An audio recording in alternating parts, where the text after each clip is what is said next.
numéro de On n'est pas fini. Ce soir, et comme chaque semaine, nous sommes heureux de retrouver Christiane Lambeau et Johan Coït qui seront à mes côtés. Bonsoir Christiane. Bonsoir Johan. Bonsoir Florence. Merci d'accueillir ceux et celles qui vont nous accompagner tout au long de cette très longue soirée.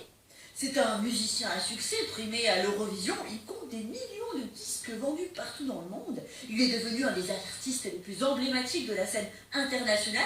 Je pourrais citer des succès comme Point d'interrogation, Exclamation ou encore L'éternelle interrogation.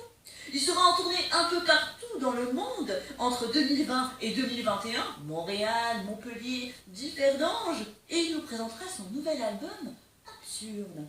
Je vous demande de faire un tonnerre d'applaudissements pour Margarita Brousse.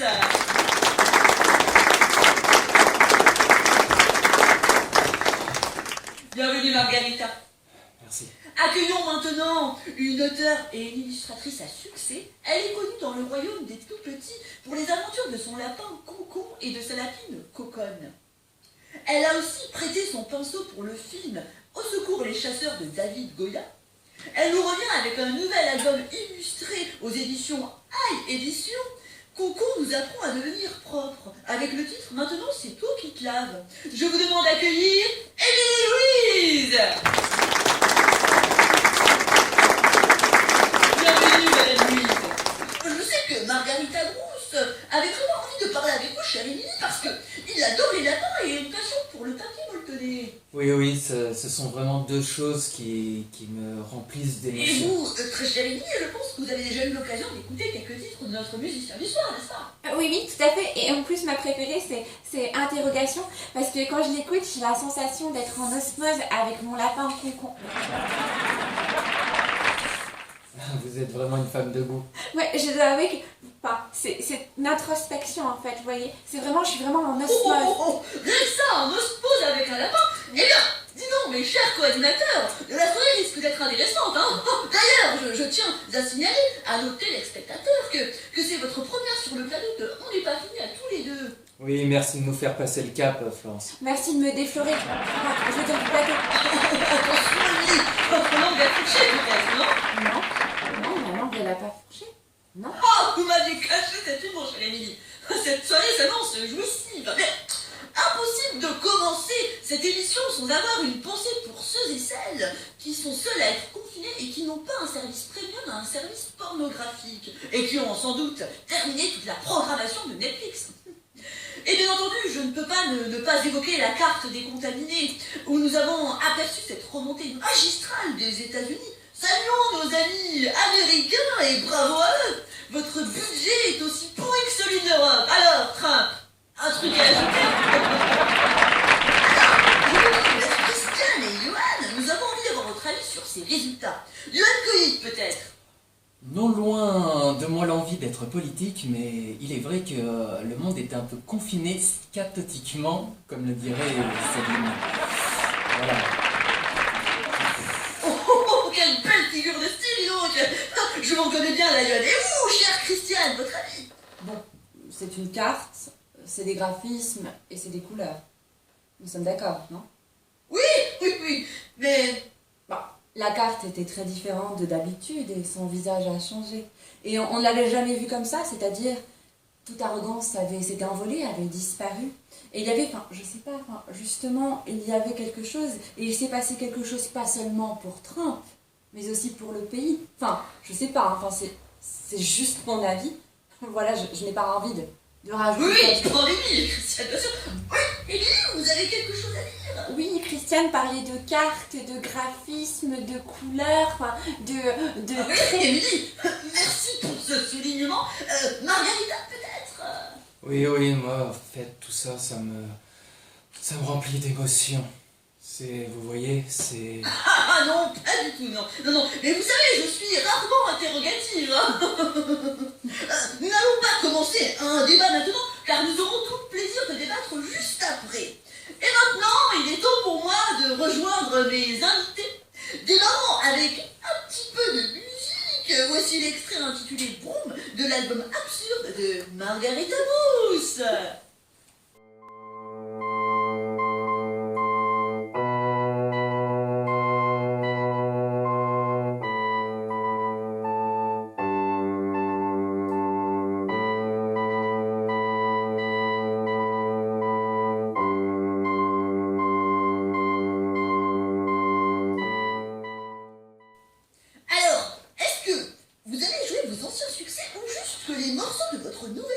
album.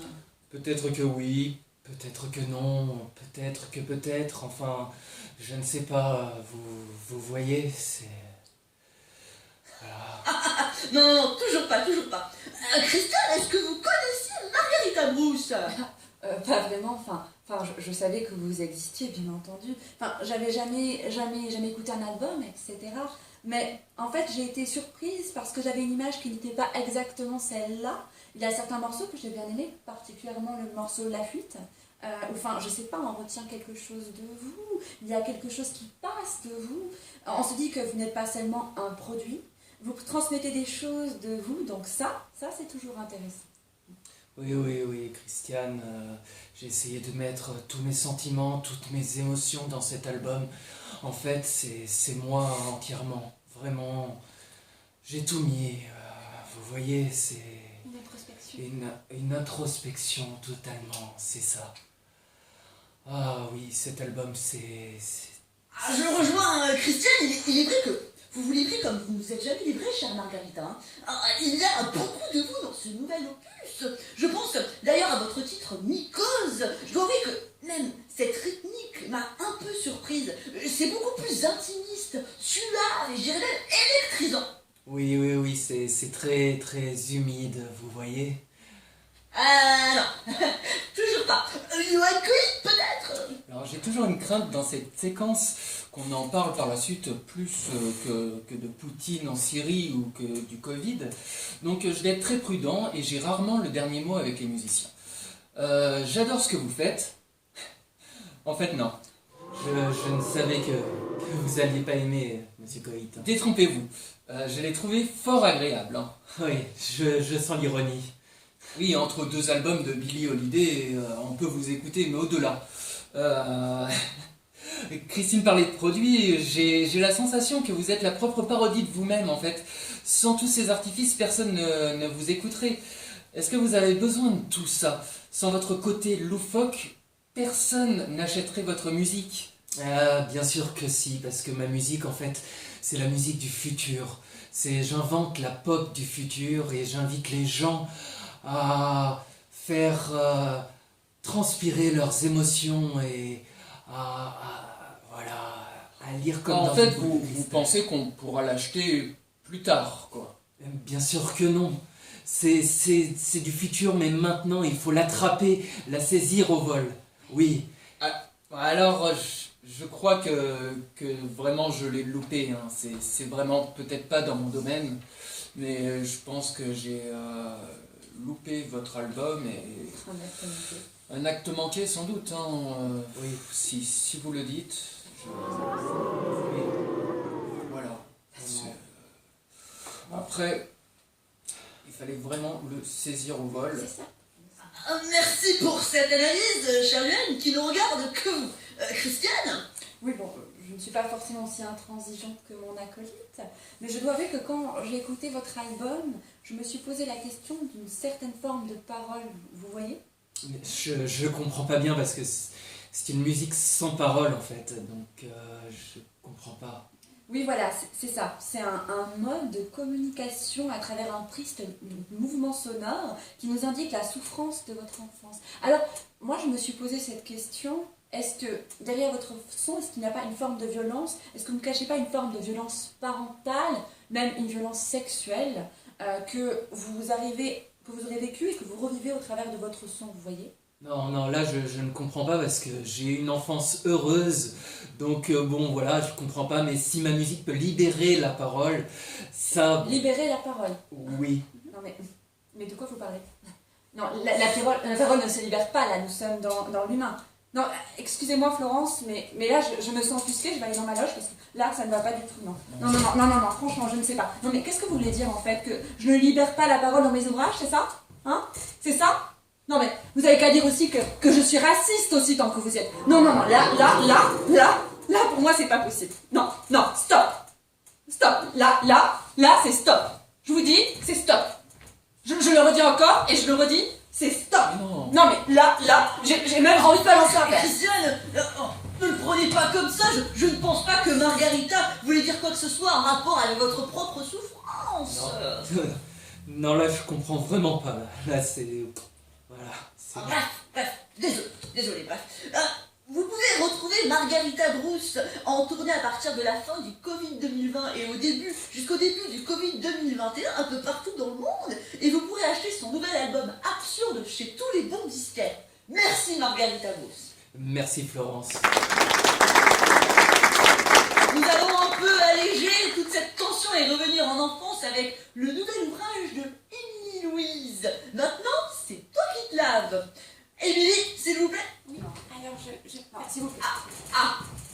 Christiane, vous allez mieux, chère Christiane, n'est-ce pas? Non mais là, quand on parle de libérer la parole, moi je peux pas. Moi ça me... Non, c'est pas possible, vous savez. Oh oui, Christiane, s'il vous plaît, un bon coup. Peut-être que Yolande peut vous faire un petit massage. Peut-être que ça va vous détendre, n'est-ce pas? Non, désolé, je ne touche pas aux femmes de plus de 40 ans, ce n'est pas moi. Non mais ça c'est ta conviction et je la respecte parce que je respecte ta souffrance mon ami et tu le sais. Je sais très bien ce que tu as vécu dans ton enfance. Ma souffrance. Ta souffrance. Alors bon, revenons à notre invité. Ce sont donc les nouvelles aventures de Concombre le lapin qui apprend donc à se laver. Si je peux pitcher comme on dit maintenant. Pouvez-vous nous en dire plus, bien entendu, sans spoiler votre magnifique ouvrage? Oui, bien sûr. Alors, je m'étais arrêtée aux aventures de Concombre qui va aux toilettes et de Coconne qui joue au docteur. Alors, je me suis dit qu'il fallait que je sois en adéquation avec l'actualité du moment. Donc, je me suis dit qu'on allait apprendre à Concombre à utiliser des produits hydroalcoolisés pour s'hydroalcooliser face au virus, face au Covid, face au Oui, coronavirus. c'est très intéressant, mais pensez-vous qu'il faille tout montrer? Oui, C'est très précis, quoi. oui, bien sûr. Mais je pense que c'est un livre qui s'adresse autant aux enfants qu'aux adultes, qu'à un public de seniors, qu'à un public aussi de prêtres. Pourquoi pas? C'est un livre qui Oui, s'adresse... mais c'est quand même très détaillé.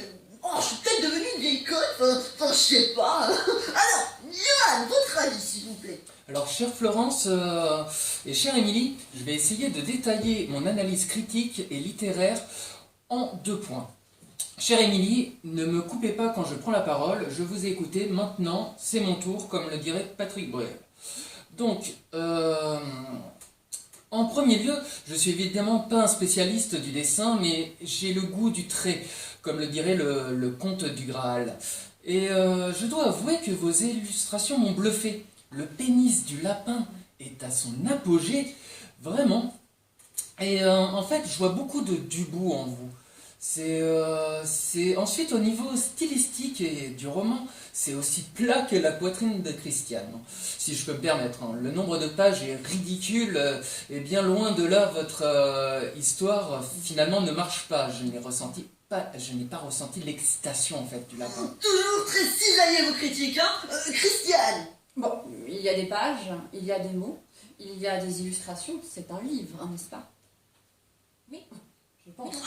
Mais très perspicace, Christiane, et puis encore, j'ai envie de dire. Hein. Si je peux me permettre quand même, Non, ne me coupez pas, non. Mais c'est un menteur, ça, quand même. Non, mais quand même, vous prenez la parole sur un sujet politique et sanitaire, il est vrai, mais je rejoins mon confrère au niveau romanesque, ça ne fonctionne pas. Vous savez, avec Johan, nous sommes écrivains et nous savons ce que nous disions, en fait, nous le savons.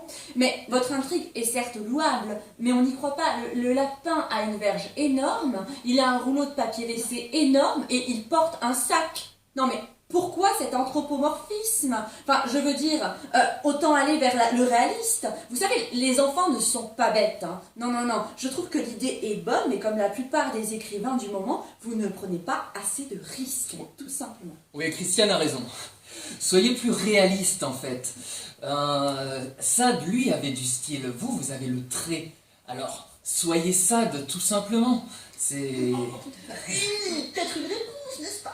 Bah oui, complètement. Enfin, non mais c'est un livre pour les enfants. Certes, le style est peut-être simple, mais c'est pour que les enfants comprennent. Et enfin, c'est un livre pour les enfants. C'est simple, c'est normal. Enfin, je comprends pas ce qui se passe là. Enfin, là je Et au niveau du pénis de Concombre, alors. mais là je suis complètement désappointée. Mais je n'ai pas dessiné un pénis à Concombre.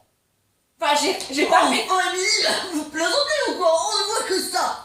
Mais non, enfin, excusez-moi, mais c'est vraiment un livre pour que les enfants apprennent à se nettoyer les mains. J'ai juste fait une petite queue, un petit pompon, et quand Alors ils là, je vous arrête. Hein. Non, nous sommes face à un acte manqué.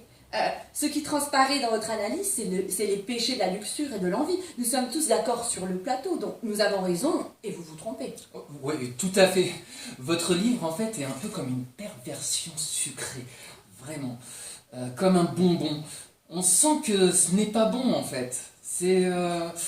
que tout ça, c'est pas bien. On voit que vous l'avez fait exprès. Et c'est là, en fait, où c'est brillant. Mais enfin, c'est un livre pour les enfants. Vous m'entendez? C'est un petit livre pour les enfants. Il y a 5 Mais pages. c'est dommage que vous ne voulez pas l'admettre. On voit votre fragilité, votre souffrance dans cette perversion. Et comme le disait Johan, c'est là où votre ouvrage devient brillant, dans votre douleur. Votre douleur est intéressante, mais pas autant que la mienne, bien entendu. C'est notre différence. Vous êtes dans le discours et je suis dans la parole. Vous êtes dans le lapin et je suis dans l'humain. Tout simplement. Non, Je mais ne vois pas d'autre c'est une aberration. Si je comprends bien de nos chroniqueurs de ce soir, ils sont mi-figue, mi-raisin avec votre ouvrage, cher Émilie. Vous avez peut-être quelque chose à rajouter, Margarita Bruce? Bah oui, moi, en fait, je vois pas de bite. Ah ben merci, au moins quelqu'un qui voit clair. Ah, bon, ce sera donc le fin mot de cette première partie de On n'est pas fini. Merci à nos invités et nous vous disons donc à tout de suite pour un nouveau plateau de On n'est pas fini.